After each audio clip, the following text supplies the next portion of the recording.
श्रोता बंधु नमस्कार। ए मासर बेतार साहित्य पत्रिका साहित्य संसद को आपण मानकु सारस्वत स्वागत।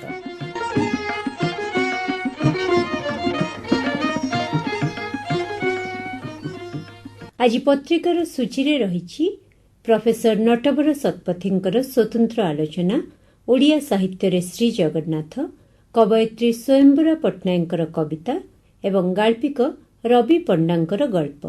एथर संपादकीय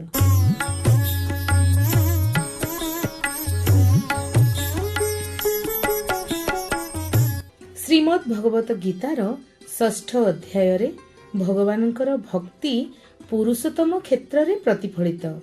जो माम पश्यति सर्वत्र सर्वं च मयि पश्यति, अर्थात जो भक्त समस्तंक ठारे मोते दर्शन करे एवं मो ठारे समस्तंकु दर्शन करे ता पाई मो सदा दृश्यमान।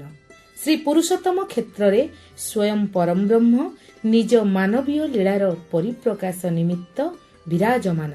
महाप्रभु जेपरि परम रहस्यमय, तांको दिव्य लीला मध्य सेहीपरि परम औत्सुक्यमय। परम कारुणिक महाप्रभु सगुण साकार रूपरे निजर औदार्य माधुर्य लीला सह ऐश्वर्य लीलार मध्य परिप्रकाश करिथांती। निजर चिंता चेतना भावना अनुजाई केही सगुणरे केही निर्गुणरे महाप्रभुंक दिव्य लीलार संदर्शन करिपारंती। ओडिया साहित्य मध्य श्री जगन्नाथंक बहुबिंबीय चेतनारे अन्वित एवं परिशीलित। सेही धारा चिरश्रोता होई रहिथाउ।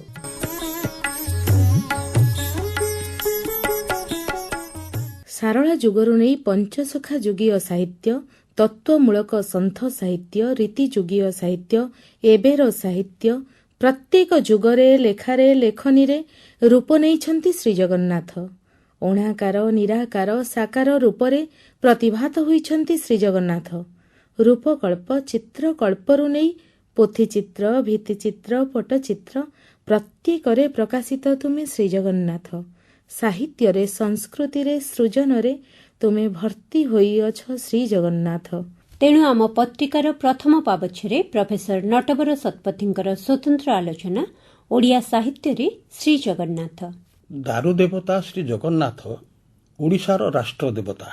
जगन्नाथंकर आविर्भाव ठारू आज पर्यंत आमे विचार करी आसी देखिले आमर मने हेबो से धर्मर देवता नुहंती, से होउछंती संस्कृतिर देवता।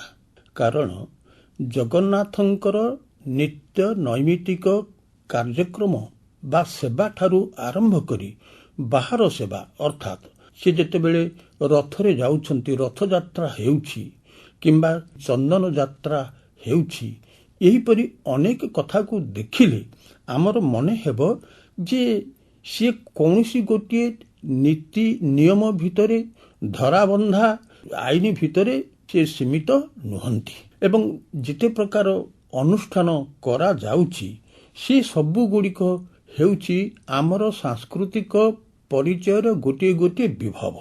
नीतिदिनिया उपचार पूजा सेवा नृत्य गीत नुआ नुआ खंजा होइकी रही थाए श्रीमंदिर सेवा भितरे।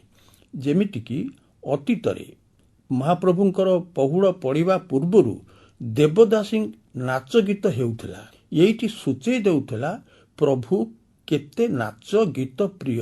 अतीतरे मध्य गीत गोविंद परी रसामृत संगीत लहरी प्रभुंक उद्देश्य रे बोला जाउथिला एवं ताकू धरी करी गोटिए नीति प्रचलित होइथिला। अहोरात्र नाना उपचार मैलम सेवा ठारू लगुति सेवा पर्यंत बेश भूषण लीला ठारू आरंभ करी नाना प्रकार बेश लीलार भिन्न भिन्न महात्म्य बा भिन्न भिन्न स्वरूप प्रकटित हुए। उदाहरण स्वरूप आमे नागार्जुन बेशर कथा कहिबा, राई दामोदर बेश किंबा कहिबा सुना बेश, बांक चूड़ा बेश, ये सबु बेश गोटे धर्मर बंधन भितर बांधी होइकरी नाही। एगुड़िक हूँ सांस्कृतिक परिप्रकाशर गोटे गोटे दिगंत। अर्थात कौनसी धर्म रो ଗୋଟିଏ ସାଂସ୍କୃତିକ ଉପଚାର ବା ସାଂସ୍କୃତିକ ପରିଚୟ ଥାଏ। ଆମେ ଧର୍ମକୁ ଦେଖୁନା, ଆମେ ଦେଖୁ ସଂସ୍କୃତିକୁ ଓ ସାଂସ୍କୃତିକ ବିଚାର ବୋଧକୁ। କିନ୍ତୁ ଏତିକକୁ ଧରିକରି ଆମେ ଜଗନ୍ନାଥଙ୍କୁ ସୀମିତ କରିପାରିବା ନାହିଁ, କାରଣ ଆମେ ଇତିହାସରେ ଦେଖୁଛୁ ଜଗନ୍ନାଥଙ୍କ ପାଖକୁ ଧାଇଁ ଆସିଛନ୍ତି ବହୁ ଧର୍ମର ପ୍ରଚାରକ, ଏବଂ ସେ ପ୍ରଚାରକମାନେ ନିଜ ନିଜ ଧର୍ମର ଇଷ୍ଟ ଦେବତାଙ୍କୁ ଜଗନ୍ନାଥଙ୍କ ଭିତରେ ଦେଖିଛନ୍ତି। ଯେମିତିକି ଶଙ୍କରାଚାର୍ଯ୍ୟ ଦେଖିଲେ ଇଏ ହେଉଛନ୍ତି ଅଦ୍ୱୈତ ବ୍ରହ୍ମ, ନିମ୍ବାର୍କ ଦେଖିଲେ, ରାମାନୁଜ ଦେଖିଲେ, ଏବଂ କେହି କେହି ମଧ୍ୟ କୁହନ୍ତି ଜୈନ ଓ ବୌଦ୍ଧମାନେ ମଧ୍ୟ ତାଙ୍କୁ ନିଜ ନିଜର ଦେବତା ବୋଲିକି ଗ୍ରହଣ କରିନେଇଛନ୍ତି। ଆମର ଏଇଠୁ ଗୋଟିଏ ଯୁକ୍ତି ଉପସ୍ଥାପନ କରିବାର ଉପାଦାନ ମିଳେ ଯେ ଏତେ ବିଚିତ୍ର, ସେଇ ବୈଚିତ୍ର୍ୟ ଭିତରେ ବନ୍ଧା ହୋଇଥିବା ହେତୁ ତାଙ୍କୁ ଭିନ୍ନ ଭିନ୍ନ ସମ୍ପ୍ରଦାୟର ଲୋକେ, ଭିନ୍ନ ଭିନ୍ନ ମତର ଲୋକ ଭିନ୍ନ ଭିନ୍ନ ଭାବରେ ଦେଖିବାର ଗୋଟେ ସୁଯୋଗ ପାଉଛନ୍ତି। ଅର୍ଥାତ୍ ଯଦି ବୈଚିତ୍ର୍ୟର ଅତ୍ୟନ୍ତ ବିରାଟ ସମ୍ଭାବନା ନଥାନ୍ତା, ତାହେଲେ ଭିନ୍ନ ଭିନ୍ନ ଦୃଷ୍ଟିରେ ଦେଖିବାର କୌଣସି ସମ୍ଭାବନା ନଥାନ୍ତା। ଟିକେ ଅତୀତକୁ ଫେରିଗଲେ ଦେଖୁଛେ ଯେ ଜଗନ୍ନାଥ ହେଉଛନ୍ତି ଶ୍ରୀକୃଷ୍ଣଙ୍କର ଅବତାର। ଶ୍ରୀକୃଷ୍ଣଙ୍କର ଦେହାବସାନ ପରେ ଯେପରି ଗୋଟିଏ ଆଖ୍ୟାନ ତିଆରି କରାଗଲା ଯେ ତାଙ୍କର ଅର୍ଦ୍ଧଦଗ୍ଧ ଖଣ୍ଡିଏ କାଠ ସମୁଦ୍ରରେ ମେଲି ଦିଆଗଲା। ଶ୍ରୀକୃଷ୍ଣ ସେଠି ଜରାକୁ କହିଛନ୍ତି, ଅର୍ଜୁନକୁ କହିଛନ୍ତି ଯୋଉ କାଠଟି ପୋଡ଼ି ହେଇ ପାରିଲା ନାହିଁ ତମେ ତାକୁ ସମୁଦ୍ରରେ ଭସେଇ ଦିଅ। এই ସମୁଦ୍ରରେ ଭାସି ଆସୁଥିବା କାଠ ଖଣ୍ଡ ହିଁ ହେଲା ଜଗନ୍ନାଥ ମୂର୍ତ୍ତିର ମୂଳ କଥା। ରାଜା ଇନ୍ଦ୍ରଦ୍ୟୁମ୍ନ ପ୍ରଥମ ଆର୍ଯ୍ୟ ରଜା, ଯିଏକି ନୀଳମାଧବଙ୍କର ଅନୁସନ୍ଧାନରେ ବାହାରି ଯାଇକି ବଣରେ ପଶିଥିଲେ। ଇନ୍ଦ୍ରଦ୍ୟୁମ୍ନ ଜରା ଶବରକୁ ଭେଟିଥିଲେ ଓ ଜରା ଶବରକୁ କହିଥିଲେ ତୁ ମୋ ଦେବତାକୁ ଦେଖା। ଏଇଠୁ ଆମେ ଗୋଟିଏ ଇଙ୍ଗିତ ପାଇବା ଜରା ଶବର ଯେଉଁ ଦେବତାଙ୍କୁ ପୂଜା କରୁଥିଲା ସିଏ ଦାରୁ ଦେବତା ଏବଂ ନୀଳ ମାଧବ ନାମରେ ତାଙ୍କର ପରିଚୟ ହୋଇଥିଲା। ଇନ୍ଦ୍ରଦ୍ୟୁମ୍ନ ସେ ନୀଳ ମାଧବଙ୍କୁ ବିଷ୍ଣୁଙ୍କର ଅବତାର ବା ବିଷ୍ଣୁ ପ୍ରତିମା ବୋଲିକିରି ଭାବିକି ତାଙ୍କୁ ପୂଜା କରିବା ପାଇଁ ଚାହୁଁଥିଲେ। ଗୋଟିଏ ଆଖ୍ୟାନ ଅଛି, ତେଣୁ ଦୈବବାଣୀ ହେଲା, ଆକାଶବାଣୀ ହେଲା ଯେ ତମେ ଯାଇ ଦେଖ ରୋହିଣୀ କୁଣ୍ଡରେ କୃଷ୍ଣ ଆବିର୍ଭୂତ ହେଲେ ଗୋଟେ ପାଷାଣ ରୂପରେ, ଏବଂ ଆକାଶବାଣୀ ହେଲା ଏହି ହେଉଛନ୍ତି ବ୍ରହ୍ମ, ତମେ ୟାଙ୍କୁ ହିଁ ସେବା କର, ୟାକୁ ହିଁ ପ୍ରତିଷ୍ଠା କର। ଏମିତି ଗୋଟିଏ କିମ୍ବଦନ୍ତୀ ମଧ୍ୟ ପ୍ରଚଳିତ ଅଛି।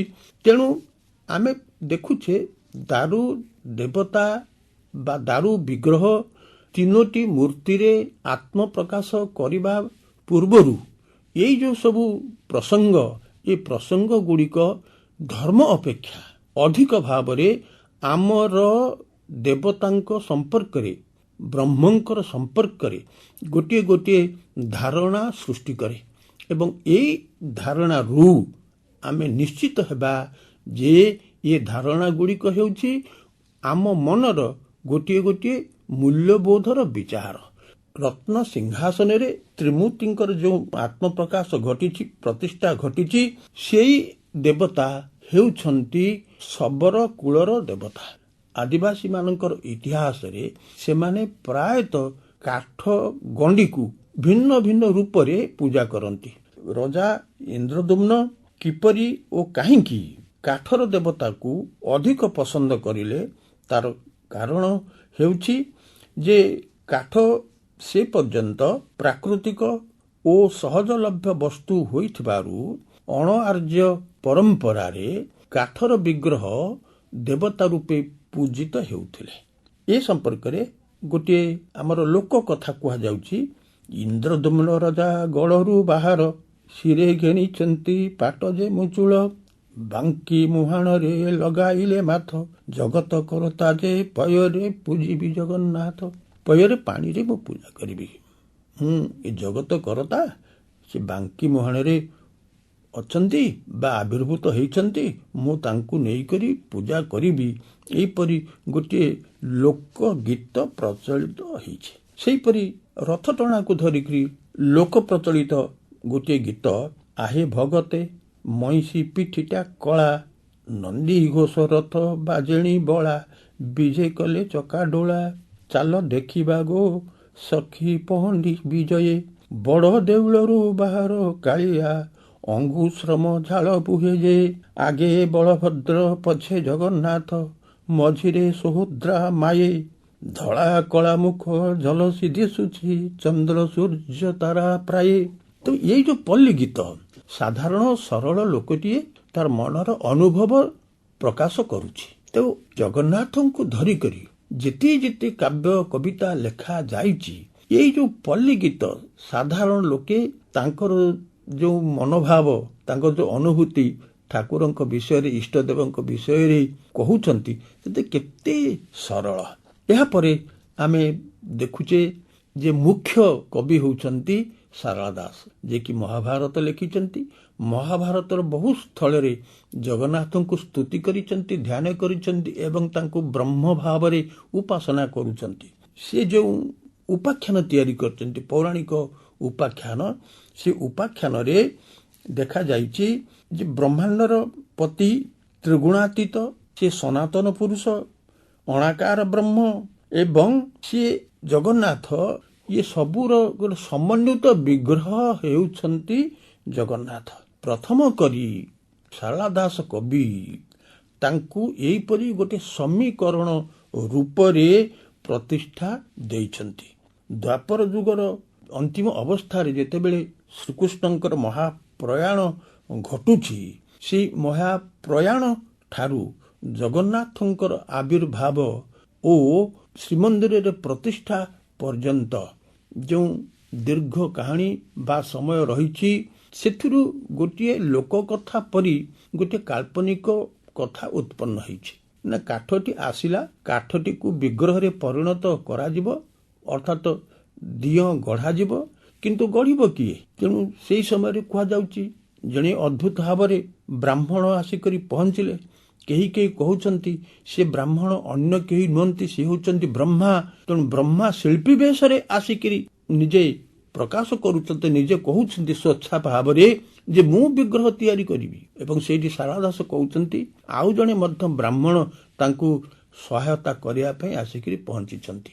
ତେଣୁ ଏ ଉଭୟ ଅର୍ଥାତ୍ ଶିଳ୍ପୀ, ରୂପକ ବ୍ରହ୍ମା ଓ ବ୍ରାହ୍ମଣ, ଏ ଉଭୟ ମନ୍ଦିର ଭିତରେ ରହିଲେ ଏବଂ ବିଗ୍ରହ ଗଢ଼ା ହେଲା। ତାପରେ ଆମେ ଯୋଉ କାହାଣୀ ଶୁଣୁଛୁ ଯେ ରାଣୀ ଗୁଣ୍ଡିଚାଙ୍କର ତତ୍ପରତା ଦେଖାହେଲା। ସେମାନେ ଯୋଉ ଅନୁଶାସନ ଗୋଟିଏ ତିଆରି କରିଥିଲେ ଯେ ତମେ 21 ଦିନ ପର୍ଯ୍ୟନ୍ତ ଦ୍ୱାର ଖୋଲିବ ନାହିଁ, କିନ୍ତୁ ଯେତେବେଳେ ଠକ ଠକ ଶବ୍ଦ ଶୁଭିଲା ନାହିଁ, ରାଣୀ ଗୁଣ୍ଡିଚା କବାଟ ଖୋଲିଦେଲେ। ଯେଉଁ ସର୍ତ୍ତ ଥିଲା ସେ ସର୍ତ୍ତ ଭଙ୍ଗ କରିଲେ। ତେଣୁ ରାଣୀ ଗୁଣ୍ଡିଚାଙ୍କର ଏଇ ଅପରାଧ ଫଳରେ ମୂର୍ତ୍ତି ଗଢ଼ା ସମ୍ପୂର୍ଣ୍ଣ ହୋଇପାରିଲା ନାହିଁ, ଦେବତା ରହିଗଲେ ଅସମ୍ପୂର୍ଣ୍ଣ, ହାତ ଗୋଡ଼ ହୀନ। କିନ୍ତୁ ଓଡ଼ିଆ ବିଚାରକ, ଓଡ଼ିଆ ଦାର୍ଶନିକ, ଓଡ଼ିଆ କବି, ଓଡ଼ିଆ ଭକ୍ତ କହିଛି ହାତ ଗୋଡ଼ ନହେଲେ ମଧ୍ୟ ଗୋଟେ ଉପନିଷଦର ବାଣୀ ଯେ ପାଦ ନାହିଁ, ହାତ ନାହିଁ, ସେ କିନ୍ତୁ ସର୍ବତ୍ର ଚାଲୁଛି। ଆଖି ନାହିଁ, କାନ ନାହିଁ, ସେ କିନ୍ତୁ ସବୁ କଥା ଦେଖୁଛି ଓ ସବୁ କଥା ଶୁଣୁଛି। ବ୍ରହ୍ମର ଏଇ ଯେଉଁ ସଂଜ୍ଞା, ମହିମା ପ୍ରକଟିତ କରିଛନ୍ତି ଆମର ଉପନିଷଦକାର, ତାଙ୍କୁ ଆମେ ଯେପରି ଜଗନ୍ନାଥଙ୍କ ଭିତରେ ଅର୍ଥାତ୍ ବ୍ରହ୍ମଙ୍କୁ ଜଗନ୍ନାଥଙ୍କ ଭିତରେ ଆମେ ଆବିଷ୍କାର କରିଛୁ ଏବଂ କହୁଛୁ ବ୍ରହ୍ମ ଯଦି ହୁଅନ୍ତି ସ୍ୱୟଂ ସମ୍ପୂର୍ଣ୍ଣ, ଯଦି ବ୍ରହ୍ମ ହୁଅନ୍ତି ପ୍ରସାରଣଶୀଳ, ବିସ୍ତାରଶୀଳ, ସିଏ ସର୍ବଶକ୍ତିମାନ, ସର୍ବବିରାଜମାନ, ସବୁ କଥା ଦେଖନ୍ତି, ଶୁଣନ୍ତି, କିନ୍ତୁ ସେ କିଛି କୁହନ୍ତି ନାହିଁ। ଏଇଠି ଯଦି ଉପନିଷଦର ବିଚାର ହୁଏ, ଆମର କବିମାନେ, ଆମର ଭକ୍ତମାନେ, ଆମର ସାଧାରଣ ଲୋକମାନେ ଗ୍ରହଣ କରି ନେଇଛନ୍ତି ଯେ ସେ ମାଦଳ ହେଲେ ମଧ୍ୟ ସେ ସବୁ ଆଡ଼କୁ ଦେଖୁଛି। ଚକା ଡୋଳା ଯେତେବେଳେ ଆମେ କହିଦେଉଛୁ, ସେ ଚକା ଡୋଳାର ବିସ୍ତୃତି, ତାର ନିୟନ୍ତ୍ରଣ, ତାର ପ୍ରଭାବ, ତାର ଆକର୍ଷଣ, ତାର ଗ୍ରହଣ କେତେ କେତେ ଦୂରରୁ ଆମେ ସୀମା କହିପାରିବା ନାହିଁ। ସେ କେଉଁଠୁ ଗ୍ରହଣ କରେ, କେତେ ଆଡ଼ୁ, କେତେ ଦୂରରୁ ବସ୍ତୁକୁ ଆକର୍ଷଣ କରି ଆଣେ।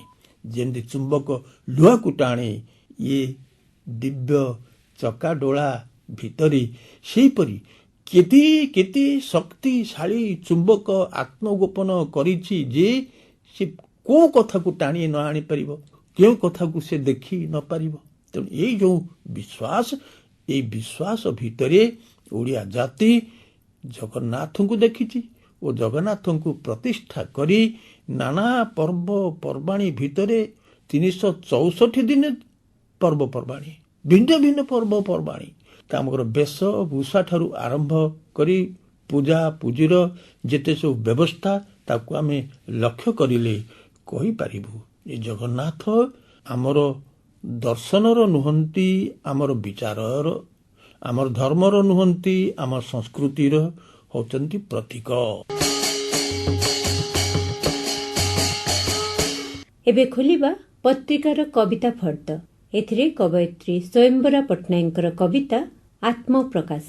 ଯେତେ ମାଗୁଥିଲି ତୁମେ ସେତେ ଅଜାଡ଼ି ଦେଉଥିଲ, ଯେତେ ମାଗୁଥିଲି ତୁମେ ସେତେ ଅଜାଡ଼ି ଦେଉଥିଲ, ପୂର୍ଣ୍ଣ କରି ଦେଉଥିଲ ସବୁ ଶୂନ୍ୟସ୍ଥାନ ଜୀବନର, ପୂର୍ଣ୍ଣ କରି ଦେଉଥିଲ ସବୁ ଶୂନ୍ୟସ୍ଥାନ ଜୀବନର, ଅନ୍ଧାର ମୋ ଜୀବନରେ ତୁମେ ଥିଲ କିରଣ ଆଶାର।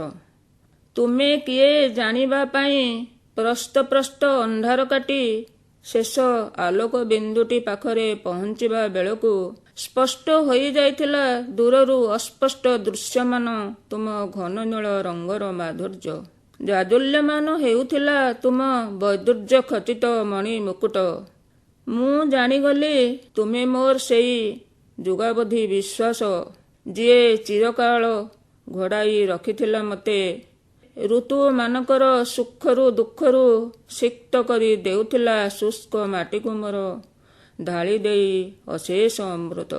ଉଦ୍ବେଳିତ ସଂସାରର ଜଳଧିରେ ତୁମେ ଥିଲ ମୋ ପାଇଁ ସ୍ଥିର ପ୍ରତିବିମ୍ବ, ଯାହାଙ୍କୁ ମୁଁ ହୃଦୟ ଭିତରେ ଦେଖୁଥିଲି ନିତ୍ୟ ଅବିରତ, ଯାହାଙ୍କ ନିବିଡ଼ ଆଶ୍ଲେଷ ମୋତେ କରୁଥିଲା ସଦା ଆକର୍ଷିତ।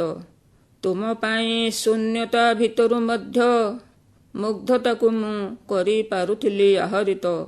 ତୁମ ପାଖେ ଆତ୍ମପ୍ରକାଶରେ ପ୍ରଭୁ ମୋ ଭିତରେ ସୃଷ୍ଟି ହେଉଥିଲା ଅଫୁରନ୍ତ ଆନନ୍ଦର ସ୍ରୋତ। ତୁମ ପାଇଁ ସ୍ପର୍ଦ୍ଧିତ ହେଉଥିଲା ମୋର ପ୍ରତିଟି ମୁହୂର୍ତ୍ତ। ତୁମେ ଥିଲ ସେଇ ଦିବ୍ୟ ଆଲୋକର ଏକ ବିଚ୍ଛୁରିତ ପରିପ୍ରକାଶ, ମହକିତ ସୁଗନ୍ଧର ମଧୁର ନିଶ୍ୱାସ। ନିଶବ୍ଦରେ ମଧ୍ୟ ତୁମେ ଥରେ ଡାକିଦେଲେ ମୋ ଭିତରୁ ଫିଟି ଯାଉଥିଲା ସଂସାରର ସକଳ ବନ୍ଧନ, ପରିପୂର୍ଣ୍ଣ ହୋଇ ଯାଉଥିଲା ଜୀବନର ସବୁ ଶୂନ୍ୟ ସ୍ଥାନ। ତୁମେ ହୋଇ ଯାଉଥିଲ ମୋର ହୃଦୟର ଅନ୍ତିମ ସ୍ପନ୍ଦନ। ଦୃଷ୍ଟିର ଦୃଶ୍ୟପଟରେ ଦୃଶ୍ୟମାନ ହେଉଥିଲା ସୂକ୍ଷ୍ମ ଏକ ଜ୍ୟୋତିର୍ମୟ ଆଲୋକର ଦିବ୍ୟ ପଥ।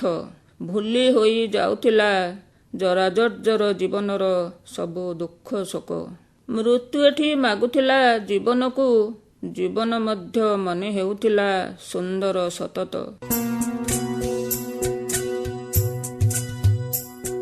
ପତ୍ରିକାର ଗଳ୍ପ ଫର୍ଦ୍ଦରେ ଗାଳ୍ପିକ ରବି ପଣ୍ଡାଙ୍କର ଗଳ୍ପ ଜୀବନ ଯେମିତି। ଦୁଃଖକୁ ଛାତି ତଳେ ଚାପି ରଖି ହସିବା ଗୋଟେ କଳା, ତା ସମସ୍ତେ ପାରନ୍ତି ନାହିଁ। ସେ ଦୁଃଖ ଯେତେ ଓଜନିଆ ଓ ଅସରନ୍ତି ହେଉନା କାହିଁକି, ଅନ୍ୟ ପକ୍ଷରେ ଦେଖିଲେ ଦୁଃଖଟି ବି ଭାରି ଉଦାର ଓ ନ୍ୟାୟବଦ୍ଧ। ସେ ତା କାର୍ଯ୍ୟରେ ସର୍ବଦା ନିରପେକ୍ଷତା ବଜାୟ ରଖିଥାଏ, କେବେ ପାତର ଅନ୍ତର କରେ ନାହିଁ। ନହେଲେ ଦୁଃଖ ନଥିବା ଲୋକଟେ କିଏ ଅଛି କିଏ ଦୁନିଆରେ? ଯାବତୀୟ ସୁଖରେ ଥିବା ଲୋକଟିକୁ ପଚାର, ସତରେ ତମର କିଛି ଦୁଃଖ ନାହିଁ?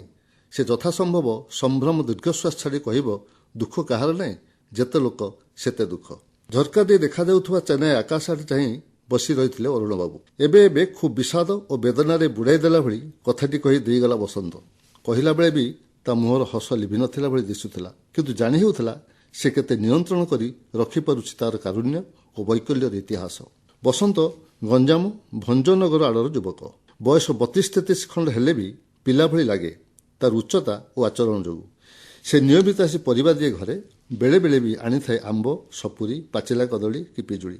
ତାର ଗାଡ଼ିର ପଛରେ ବାନ୍ଧିଥିବ ଗୋଟେ ବଡ଼ ବାସ୍କେଟ୍, ପଛଠାରୁ ଆଗ ଯାଏ ଓହଳିଥିବ ମୋଟା ଖାକି କନାର ବ୍ୟାଗ୍, ତା ଭିତରେ ଭଳିକି ଭଳି ପରିବା, ଶାଗ, ପୁଣି ଲେମ୍ବୁଠାରୁ କଞ୍ଚାଲଙ୍କା ପର୍ଯ୍ୟନ୍ତ। ଗାଡ଼ିଟିକୁ ଗେଟ୍ ବାହାରେ ରଖି 3 ତାଲା ଯାଏ ପାହାଚ ଚଢ଼ି ଆସିବ ଓ ଘରୁ ବ୍ୟାଗ୍ ନେଇ ବରାଦ ଅନୁଯାୟୀ ପରିବା ଆଣି ଦେଇଯିବ। ହିସାବ ଦେଇ ପଇସା ବି ଦେଇଯିବ। ଏସବୁ କାର୍ଯ୍ୟରେ ଅରୁଣବାବୁଙ୍କର ଭୂମିକା କିଛି ନଥାଏ। ପ୍ରଥମ ଥର ପାଇଁ ତାଙ୍କୁ ଅଟକାଇଥିଲେ ଗେଟ୍ ପାଖରେ, କିଣିଥିଲେ କିଛି ଫ୍ରେଶ୍ ପରିବା ଓ ଶାଗ। ତାର ବ୍ୟବହାର ଓ ସଚୋଟପଣ ତାଙ୍କୁ ଭଲ ଲାଗିଥିଲା। ସେ ତାକୁ ଡାକି ଶ୍ରୀମତୀଙ୍କୁ ଚିହ୍ନେଇ ଦେଇ କହିଥିଲେ, ଏ ପିଲା ରେଗୁଲାର ଘରେ ଆସି ପରିବାପତ୍ର ଦେବ, ଚିହ୍ନିଥା। ତାପରେ ତା ନାଁ ପଚାରିଥିଲେ ଅରୁଣବାବୁ। ତୁମ ନାଁ କ'ଣ ରେ ବାବୁ? ଆଜ୍ଞା, ବସନ୍ତ। ଭାରି ଖୁସିରେ କହିଥିଲା ସେ। ତାକୁ ତା ନାଁ କ୍ୱଚିତ କିଏ ପଚାରନ୍ତି। ପଚାରିବା ବି ଜରୁରୀ କ'ଣ? ତା ପରିବାର ଲୋଡ଼ ଲୁନା ରାସ୍ତା ଗଳି ଉପଗଳିରେ ଗଡ଼ି ଯାଉଥିବା ବେଳେ ଲୋକେ ହେ ହେ ପରିବା ଏତକ ଡାକିଦେଲେ ସେ ଅଟକେ, ପରିବା ଦିଏ, ପଇସା ନିଏ, ଚାଲିଯାଏ। କିଏ କାହିଁକି ତାର ପରିଚୟ ଲୋଡ଼ିବ? ତା ଭାବନାକୁ ଭାଙ୍ଗି ଦେଇ ଅରୁଣବାବୁ ପଚାରିଲେ, ଘର? ଭଞ୍ଜନଗର ଆଜ୍ଞା, ଗଞ୍ଜାମ। ଏତକ ସେ କହିଲା ଓ ସେତକରେ ସୀମିତ ଥିଲା ତାର ପରିଚୟ। ଗଲାବେଳେ ବି କହିଥିଲା, ମୋ ନମ୍ବରଟି ରଖିଥାନ୍ତୁ ଆଜ୍ଞା, ଯାହା ଦରକାର ମୋତେ କହିଦେଲେ ମୁଁ ନେଇ ଆସିବି। ଏ ଘଟଣା ଘଟିବାର 2 ବର୍ଷରୁ ଉର୍ଦ୍ଧ୍ୱ ହୋଇଗଲାଣି। ବସନ୍ତ ନିୟମିତ ପରିବା ଦେଇ ଚାଲିଛି। କେବେ କେବେ 2-3 ଦିନ ପାଇଁ କୁଆଡ଼େ ଗଲେ କହିଦେଇଯାଏ, ନହେଲେ ଫୋନ୍ କରେ। କିନ୍ତୁ ଆଜିକୁ 8-10 ଦିନ ଧରି ବସନ୍ତର ଦେଖା ନାହିଁ। ମୋବାଇଲ ବି ବନ୍ଦ ଅଛି। ଚିନ୍ତାରେ ଶ୍ରୀମତୀ, ଚାପରେ ଅରୁଣବାବୁ। 6-7 ଜଣ ସଦସ୍ୟଯୁକ୍ତ ପରିବାର, ପୁଣି ବନ୍ଧୁ ଅଭ୍ୟାଗତ ବି ଅଛନ୍ତି। ହାଟ ସଉଦା ପରିବାପତ୍ର କିଣିବା ଗୋଟେ ବଡ଼ ବୋଝ ବୋଲି ସବୁଦିନ ଭାବନ୍ତି ଅରୁଣବାବୁ। ମାସିକିଆ ସଉଦା ଏକାଥରେ ସେଟା ଚାଲିଆସେ। ପରିବାପତ୍ର, ଫଳ, ନନଭେଜ ପାଇଁ ତ ମାର୍କେଟ ଯିବାକୁ ପଡ଼ିବ। ପରିବା ସମସ୍ୟାଟି ନଥିଲା। ଏଇ କେଇ ଦିନର ବସନ୍ତର ଅନୁପସ୍ଥିତି ଯେମିତି ଖାଦ୍ୟ ଶୃଙ୍ଖଳା ବିଗାଡ଼ି ଦେଲାଣି। କିଛି ଅଘଟଣ ଘଟିଲା କି ବସନ୍ତର? ନା କୌଣସି କାରଣରୁ ରାଗିକି ଆସୁନାହିଁ? ପଚାରିଲେ ଶ୍ରୀମତୀଙ୍କୁ। କ'ଣ ତା ଘର ପରିବାର ଅସୁବିଧା କଥା କିଛି କହୁଥିଲା କି ବସନ୍ତ? ପଚାରିଥିଲ? ନା ମ, ତା ଘର ପରିବାର କଥା ପଚାରିବା କ'ଣ ଦରକାର? ପରିବା ଦିଏ, ପଇସା ନିଏ। ମୁଁ କାହିଁ କେତେ କଥା ବୁଝନ୍ତି? ତେବେ ସବୁଥର କହିଯାଏ, ଏଥର କିଛି କହିନାହିଁ। ଭଲ ମୋଟି ଶାଗ କି ପିତା ଗହମ ଶାଗ ଆଣିବାକୁ କହିଥିଲି। କହିଲା କାଲି ଆଣିବି। କାଲି ଯାଇ 8-10 ଦିନ ହେଲାଣି ତାର ଦେଖା ନାହିଁ। ଅରୁଣବାବୁ ଜାଣନ୍ତି ଶ୍ରୀମତୀ ଟିକେ କଠୋର ପ୍ରକୃତିର। ରୋକଠୋକ କହନ୍ତି। ଜିନିଷ ତାଙ୍କ ମନକୁ ନ ଗଲେ ଫୋପାଡ଼ି ବି ଦେବେ। କାମବାଲିଟି ଘର କାମ କଲାବେଳେ ଭାରି ସତର୍କ ଥାଏ। କୋଉଠି ଟିକେ ଅଳିଆ କି ବାସନରେ ଟିକେ ୱାସିଂ ଲିକ୍ୱିଡର ଫେଣ ଲାଗିଲେ ଶ୍ରୀମତୀ ବାଘୁଣୀ ଭଳି ହୁଅନ୍ତି। ସେମିତି କିଛି ରୁକ୍ଷ ବ୍ୟବହାର ଦେଖାଇଛନ୍ତି କି ବସନ୍ତକୁ? ରାଗିକି ଆସୁନାହିଁ? ପଚାରିଲେ, ତା ପଇସାପତ୍ର ଠିକ୍ ଠାକ୍ ଦିଅ ତ, ନା ବାକି ଫାକି ରଖିଛ? ବେଶୀ ବାର୍ଗେନିଂ କର କି କିଣିଲା ବେଳେ? ନାରୀମାନେ ଆରୋପକୁ ପ୍ରତିହତ କରିବାକୁ ଉତ୍କ୍ଷିପ୍ତ ହୋଇଯିବାର ଅସ୍ତ୍ରଟିକୁ ସଜାଇ ରଖିଥାନ୍ତି। କିନ୍ତୁ ଶ୍ରୀମତୀ ଉତ୍କ୍ଷିପ୍ତ ହେଲେ ନାହିଁ ଏବେ। ବରଂ କିଞ୍ଚିତ ବିରକ୍ତ ସ୍ୱରରେ କହିଲେ, ନାଇଁ ନାଇଁ, ବାକି ଫାକି କିଛି ନାହିଁ। ତେବେ ମୋ ପାଖରେ ସେ ଠକାଠକି କରିପାରେ ନା। 10 ଜିନିଷକୁ 20 କହିଲେ କାହିଁକି ଦେବି? ଠିକ୍ ମୁଲଚାଲ କରେ। ତମେ ସିନା ଟଙ୍କା ଦେଇ ଦଉଛ, ଘର ମୁଁ ଚଳାଉଛି ନା ନାହିଁ? ତମେ କିଛି ବୁଝ ନା ବୁଝିଛ? କୋଉ କ୍ଷେତ୍ରରେ ପତିଆରା ଜାହିର କରାଯାଇ ପାରିବ ପତ୍ନୀମାନେ ଠିକ୍ ଜାଣିଥାନ୍ତି। ଅରୁଣବାବୁ ଆଉ କିଛି କହିଲେ ନାହିଁ। ସତ କଥା, ଏ ସଂସାର ଚଳେଇବା ଗୋଟେ ବଡ଼ ଜଞ୍ଜାଳିଆ କାମ। ଛେଳିକି ମାଳି ଓଡ଼ୁଆ ଭଳି ଏ ଦାୟିତ୍ୱ ଶ୍ରୀମତୀଙ୍କୁ ଦେଇ ସେ ନିଶ୍ଚିନ୍ତ। ନହେଲେ ଏ ଲେଖାପଢ଼ା ବୁଲାବୁଲି ଏତେ ନିର୍ଦ୍ୱନ୍ଦ୍ୱରେ ସେ କରିପାରୁଥାନ୍ତି କି? ହଉ, ଚା କପେ ଆଣ। ପରିସ୍ଥିତିକୁ ହାଲକା କରିବାକୁ କହିଲେ ଅରୁଣବାବୁ। ଆଜି ପାଇଁ ପରିବା ଯାହା ଅଛି ଚଳେଇ ନିଅ, ସନ୍ଧ୍ୟାବେଳକୁ ଦେଖିବା। ଆଳସ୍ୟରେ ଗୋଟେ ହାଇ ମାରୁ ମାରୁ କହିଲେ ଅରୁଣବାବୁ।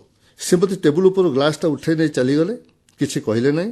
କିନ୍ତୁ ତାଙ୍କର ଚାଲିଯିବାର ଢଙ୍ଗଟି ଯେମିତି ମଧୁର ଭର୍ତ୍ସନା କରି କହୁଥିଲା, ଅଳସୁଆ ଲୋକମାନେ କେବେ ବି ଜୀବନରେ କିଛି କରିପାରନ୍ତି ନାହିଁ। 2 ଦିନ ପରେ ହଠାତ୍ ବସନ୍ତର ଲୁନା ଅଟକିଲା ଗେଟ୍ ପାଖରେ। ଘରକୁ ଆସି ଅତି ସନ୍ତର୍ପଣରେ ଡାକିଲା, ପରିବା କ'ଣ ରଖିବେ ମା? ଘର ଭିତରୁ ବାହାରି ଆସିଲେ ଶ୍ରୀମତୀ। ବିରକ୍ତିରେ ଟିକେ ଚଢ଼ା ଗଳାରେ କହିଲେ, ଆମେ ତମ ଉପରେ ନିର୍ଭର କରୁ, ଜାଣିଛ। ଏତେ ଦିନ ହେଲା କୁଆଡ଼େ ଯାଇଥିଲ? ଅସୁବିଧାରେ ଟିକେ ବେଶୀ ଦିନ ରହିଗଲି ମା। କହିଲ ନାହିଁ କି ଫୋନ୍ କଲ ନାହିଁ? କୈଫତ ମାଗିଲେ ଶ୍ରୀମତୀ। ଫୋନ୍ଟା କେଉଁଠି ଗଳି ପଡ଼ିଲା କି ଚୋରି ହେଇଗଲା ମା? ଅସହାୟତାରେ ଭାଙ୍ଗି ପଡ଼ୁଥିଲା ବସନ୍ତ। ଓହୋ, କହି ଶ୍ରୀମତୀ ବ୍ୟାଗ୍ ଆଣିବାକୁ ଯାଉ ଯାଉ କହିଲେ, ତମେ ତ ଜାଣିଛ ବାବୁଙ୍କ କଥା, ଆଜି ଚିଡ଼ୁଥିଲେ। କୁଆଡ଼େ ଗଲା ବସନ୍ତ? ବାବୁ କୋଉଠି? ବସନ୍ତ ପଚାରିଲା। ଯାଉନ ଦେଖିବ, ଥାନପତି ହେଇ ବସିଥିବେ ସେ ପଢ଼ା ଘରେ। ବସନ୍ତ ଆସିଲା, ନମସ୍କାରଟିଏ ପକାଇଲା। ସେତକ ଭଦ୍ରତା ରଖେ ସେ। ଅରୁଣବାବୁ ଦେଖିଲେ ଝଡ଼ିଗଲା ପରି ଦିଶୁଛି ବସନ୍ତ। ଚୂଳ ଫୁରଫୁର, ଅଧିକ ମଳିନ ଓ ବିବର୍ଣ୍ଣ ଦିଶୁଛି ତା ମୁହଁ। ତଥାପି କୁଣ୍ଠିତ ହସଟି ଲାଗିଛି ତା ଓଠରେ। ଅରୁଣବାବୁଙ୍କ ମନରେ ଗଚ୍ଛିତ ହୋଇ ରହିଥିବା ସବୁ ବିରକ୍ତି ଓ ଅସନ୍ତୋଷ ଉଦ୍ଗୀରଣ ହେବା ପୂର୍ବରୁ ଯେମିତି ଅନ୍ତର୍ହିତ ହୋଇଗଲା। ପଚାରିଲେ, କିଛି ଅସୁବିଧାରେ ପଡ଼ିଗଲି କି ବସନ୍ତ? ଏତେ ଦିନ ହେଲା କୁଆଡ଼େ ଯାଇଥିଲ? ଏତେ କୋମଳ ଓ ଆତ୍ମୀୟତାପୂର୍ଣ୍ଣ ସ୍ୱରଟେ ପ୍ରଥମ ଶୁଣୁଥିଲା ପରି କୃତଜ୍ଞ ହୋଇଗଲା ବସନ୍ତ। ଖୁବ୍ ନମ୍ର ସ୍ୱରରେ କହିଲା, ଅସୁବିଧା କ'ଣ ସାର୍? ଦୁର୍ଭାଗ୍ୟ। ଦୁର୍ଭାଗ୍ୟ ମୋର ଚିର ସହଚର। ଆପଣ ଜାଣିନାହାନ୍ତି ମୋ ଦୁଃଖ କଥା। ଯେମିତି ଏଇଠି ଏବେ ସେ କାନ୍ଦି ପକାଇବ। ଅରୁଣବାବୁ ଟିକେ ବିଚଳିତ ହୋଇଗଲେ। କେତେ ଦିନରୁ ଦେଖି ଆସୁଥିବା ହସନ୍ତ ବସନ୍ତ ବି ଦୁଃଖରେ ଉବୁଟୁବୁ ହେଉଛି। ସେ ପେପରଟାକୁ ଟେବୁଲ ଉପରକୁ ଫୋପାଡ଼ି ଦେଇ ବିସ୍ମୟ ଉତ୍ସୁକତାରେ ତା ମୁହଁକୁ ଚାହିଁ ପଚାରିଲେ, କ'ଣ ହେଇଛି ବସନ୍ତ? ପୁଅଟି ମୋର 8 ବର୍ଷ ହେଲା ବିଛଣାରେ ସାର୍, ଜନ୍ମରୁ ସେମିତି। ଜମିବାଡ଼ି ବିକି କଟକ ଭୁବନେଶ୍ୱରଠୁ ଦିଲ୍ଲୀ ସବୁ ଡାକ୍ତର ଦେଖାଇ ସାରିଛି, ସବୁ ପରୀକ୍ଷା ଟିକି ଟିକି କରିଛି, ହୋମ ଚଣ୍ଡୀ ରୁଦ୍ରାଭିଷେକ ସବୁ କରିସାରିଛି ସାର୍। ଜୀବନ ବିକଳେ ଯେତେ ଯାହା ଉପଚାର କରିବା କଥା କିଛି ବାକି ରଖିରେ, କିନ୍ତୁ କିଛି ଫଳ ନାହିଁ। ଆଉ ଅନ୍ୟ କିଛି ରୋଗ ନାହିଁ ସାର୍। କିଛି କହିପାରେ ନାହିଁ କି ଶୁଣିପାରେ ନାହିଁ, ଖାଲି ଜୁଳୁଜୁଳିକି ଚାହିଁ ରହିଥାଏ। ବିଭିନ୍ନ ଡାକ୍ତର ବିଭିନ୍ନ ରୋଗ କଥା କହନ୍ତି, ଅପରେସନ ବି ସମ୍ଭବ ନୁହେଁ ସାର୍। ସେମିତି ଅଛି, ପଡ଼ି ରହିଛି ବିଛଣାରେ, ହଲଚଲ ବି ନାହିଁ। ଓହୋ, ବିଷାଦରେ ଭାଙ୍ଗି ପଡ଼ିଲା ପରି ଅରୁଣବାବୁ ପଚାରିଲେ, ତୁମର କେତୋଟି ପିଲା? 2ଟି ଆଜ୍ଞା, ପୁଅ ପରେ ଝିଅ, ତାଠୁ 2-3 ବର୍ଷ ସାନ। ଆଉ କିଛି ପଚାରିବାକୁ ଚାହୁଁନଥିଲେ ଅରୁଣବାବୁ। ବସନ୍ତ କିନ୍ତୁ ତାର ଦୁଃଖର ବିବରଣୀ ସବୁ ସାରିଦେବାକୁ ଚାହୁଁଥିଲା ପରି କହି ଚାଲିଥିଲା।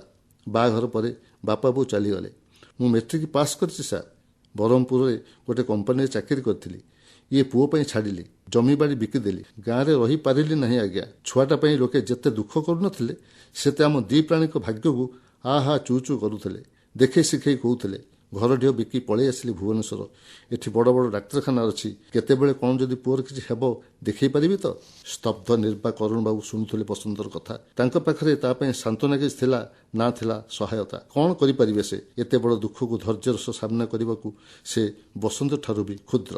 ଶ୍ରୀମତୀ ପଶି ଆସିଲେ। କ'ଣ କହୁଛୁ ବସନ୍ତ? ମୁଁ କହିଲି ପଳେଇଲାଣି ବୋଧେ, ବେଗ ପଡ଼ିଛି ଦୁଆରେ। ବସନ୍ତ ଚଟାପଟ ତା ଦୁଃଖର ଦୁନିଆରୁ ଅପସରି ଆସି କହିଲା, କୁହ ମା, କ'ଣ ଆଣିବି? ସେ ଅଳିନ୍ଦ ଦେଇ ଦୁଆର ଆଡ଼କୁ ଯାଉଥିଲା। ତା ପଛେ ପଛେ ଶ୍ରୀମତୀ କେଉଁ ପରିବା କେତେ କେତେ ବରାଦ କରି ଚାଲିଥିଲେ। ଅରୁଣବାବୁ କିନ୍ତୁ ସେଇ ଆବେଶରୁ ଯେମିତି ଫେରି ପାରୁନଥିଲେ। ଲାଗୁଥିଲା ବସନ୍ତ ଯେମିତି ସେଇଠି ଠିଆ ହେଇ କହି ଚାଲିଛି ତାର ଶୋକଗାଥା। ଢେର ସମୟ ପରେ ଶ୍ରୀମତୀ ସେ ଘରୁ ଏ ଘରକୁ ଆସିଲା ପରେ ଦେଖିଲେ ଅରୁଣବାବୁ ଯେମିତି ଗୋଟାଏ ଗଭୀର ଭାବନା ଭିତରେ ବୁଡ଼ି ରହିଲା ପରି ବସିଛନ୍ତି। କ'ଣ ଏମିତି ଦାରୁଭୂତ ଜଗନ୍ନାଥ ପରି ବସିଛ? ଜାଣିଲ, ବସନ୍ତ ଭଲ ପରିବା ସବୁ ଆଣିଥିଲା। ଯେଉଁ ଶାଗ କହିଥିଲି ନା, ତାକୁ ବି ଆଣିଥିଲା, ଭୁଲି ନାହିଁ, ନହେଲେ ଆହୁରି ଗାଳି ଖାଇଥାନ୍ତା ଆଜି। ଅରୁଣବାବୁ ଯେମିତି ଥକି ପଡ଼ିଛନ୍ତି ସେମିତି ସ୍ୱରେ କହିଲେ, ତାକୁ ଗାଳି ଦେବନି, ଗୋଟେ ପଇସା ବି ତାର କାଟିବନି, ବରଂ ଅଧିକ ଦେଇପାର। ଏଭଳି ସ୍ଥିତିରେ ଥିବା ପିଲା କେବେ ବି ମିଛ କହିବ ନାହିଁ କି ଠକାଇବ ନାହିଁ। କାହିଁ, କ'ଣ ହେଲା କି? ବେପାରୀମାନେ ତ ଠକ ଆଉ ମିଛ, ତମର ତ ସମସ୍ତଙ୍କୁ ବିଶ୍ୱାସ। ଜାଣିଛ, ତାର 8 ବର୍ଷର ପୁଅଟି 8 ବର୍ଷ ହେଲା ବିଛଣାରେ, ଜନ୍ମରୁ। ଶ୍ରୀମତୀ ଯେମିତି ହଠାତ୍ ସେଇଠି ସ୍ତବ୍ଧ ହେଇଗଲେ। ତାଙ୍କ ପାଟି ଆଁ ହେଇ ରହିଗଲା କିଛି ସମୟ ପରେ ପ୍ରକୃତିସ୍ଥ ହେଇଗଲା ପରି କହିଲେ, ଏତେ ହସ ହସ ମୁହଁ ଭିତରେ ଏତେ ଦାରୁଣ ଦୁଃଖକୁ ଲୁଚେଇ ରଖିছে ସେ ପିଲା? କେବେ କାହିଁ କହିନାହିଁ ତ? କ'ଣ ହେଇଛି ତାର? ତାଙ୍କ ସ୍ୱର ଶେଷ ଆଡ଼କୁ ଖୁବ୍ କୋହପୂର୍ଣ୍ଣ ଶୁଣାଯାଉଥିଲା, ଲୁହ ବି ଢଳ ଢଳ ଆଖିରେ। ଅରୁଣବାବୁ ତାଙ୍କ ହାତ ଧରି ବସେଇ ଦେଲେ। ସଂକ୍ଷେପରେ ଜଣେଇଦେଲେ ସବୁ କଥା। କହିଲେ, ହସକୁ ବାଣ୍ଟି ହୁଏ ସିନା, ଦୁଃଖକୁ ନୁହେଁ। ସେ ପୁଣି ବୁଲା ବେପାର କରୁଛି। ବେପାର ବାଣିଜ୍ୟ କରୁଥିବା ଲୋକମାନଙ୍କ ମୁହଁରେ ହସ ନ ରହିଲେ ଗରାଖ ଆସିବେ? ସେତକ ନ କରୁଥିଲେ ପାଦ ତଳେ ଚାଖଣ୍ଡେ ଭୁଇ ନଥିବା ବସନ୍ତ କିପରି ଚଳାନ୍ତା ତା ପରିବାର? ଔଷଧ କେମିତି ଦିଅନ୍ତା ତା ଚିରରୁଗ୍ଣ ପୁଅକୁ? ଏବେ କାନ୍ଦୁଥିଲେ ଶ୍ରୀମତୀ। ଅରୁଣବାବୁ ଲୁହକୁ ଅଟକାଇ ରଖିଥିଲେ ଯାହା। ସେ ପୁଅ କ'ଣ ମୋଟେ ଭଲ ହେବ ନାହିଁ? ତାକୁ କୁଆଡ଼େ ନେଇକି ଯାଇଥିଲେ କି? ଆସୁନଥିଲା ତ? ଏତେ ଦୁଃଖ ସବୁ ଥାଏ ଜୀବନରେ। ହାୟ! ଶ୍ରୀମତୀ ଦୁଃଖର ନିଷ୍ଠୁରପଣକୁ ଘୃଣା କଲା ପରି କହିଲେ। ମୁଁ ସେ କଥା ତାକୁ ଆଉ ପଚାରି ନାହିଁ, କହିଲେ ଅରୁଣବାବୁ। ଦୁଃଖର ବଡ଼ ଭୟଙ୍କର ରୂପ ସବୁ ଥାଏ। ଆମେ ଯାହାକୁ ବି ବଡ଼ ଦୁଃଖ ବୋଲି ଭାବନ୍ତି ତାଠାରୁ ବି ଆହୁରି ଭୟଙ୍କର। ଶ୍ରୀମତୀଙ୍କୁ କିଛି ଶୁଭୁଥିଲା କି ଶୁଣିପାରୁନଥିଲେ ଜଣାପଡ଼ୁନଥିଲା। ବେଦନାରେ ବିଦୀର୍ଣ୍ଣ ହେଇଯାଉଥିଲା ଭଳି ସେ ମୂର୍ତ୍ତିବତ୍ ବସିଥିଲେ ସେମିତି। ନାରୀର ମା ରୂପଟି ସବୁଠୁ କୋମଳ, ସବୁଠୁ କାରୁଣିକ।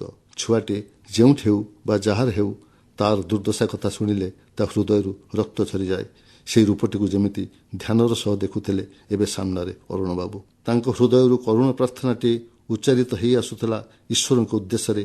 ବସନ୍ତର ପୁଅ ପାଇଁ ଲାଗୁଥିଲା ଶ୍ରୀମତୀଙ୍କ ଆଖିର ଲୁହଧାର ବି ସେଇଥିପାଇଁ ସମର୍ପିତ। ହେ ନୀଳଶୈଳ, ତୁମ ଯାତ୍ରା ସାରି ଭଲରେ ଭଲରେ ବାହୁଡ଼ି ଆସ ତୁମ ରତ୍ନ ସିଂହାସନକୁ। ନୀଳାଦ୍ରି ବିଜେ ହୁଅ ନୀଳାଦ୍ରି ବିହାରୀ। ପୁଣି ସଜଳ ନୟନରେ ଗରୁଡ଼ ସ୍ତମ୍ଭ ପଛରୁ ତୁମ ନୟନ ଯୁଗଳକୁ ଦର୍ଶନ କରି କୃପା ଲାଭ କରନ୍ତୁ ଭକ୍ତ। ହେ ସ୍ରଷ୍ଟା, ତୁମେ ସୃଜନୀରେ ଏମିତି ନୂଆ ନୂଆ ରୂପ ନେଉଥାଅ। ସମ୍ପୂର୍ଣ୍ଣ ଜଗତ ଏମିତି ଜଗନ୍ନାଥମୟ ହେଇଯାଉ। ଏଇ କାମନା ସହ ଶେଷ କରୁଛୁ ରଥଯାତ୍ରା ମାସର ବେତାର ସାହିତ୍ୟ ପତ୍ରିକା ସାହିତ୍ୟ ସଂସଦ। ନମସ୍କାର।